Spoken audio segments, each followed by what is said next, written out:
Bakit may galit sa iyo kahit naman wala kang ginagawang masama sa iba? Bakit merong taong ayaw sa atin ngayong wala naman tayong kasalanan sa kanila? Ito po ang tandaan nyo. Kung wala kang kaaway, ibig sabihin, hindi ka pa ganon kahalaga.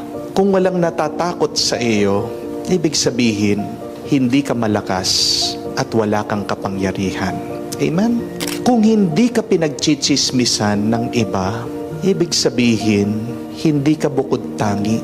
Kung pinagchichismisan ka, ang ibig sabihin, gwapo ka at maganda ka kaysa sa kanila. Kung may nagbabato sa iyo, ibig sabihin, mabunga ang buhay mo. Kung may nagsasamantala sa iyo, ibig sabihin, may kayamanan ka. Kung may nagbababa sa iyo, ibig sabihin, umaangat ka sa buhay.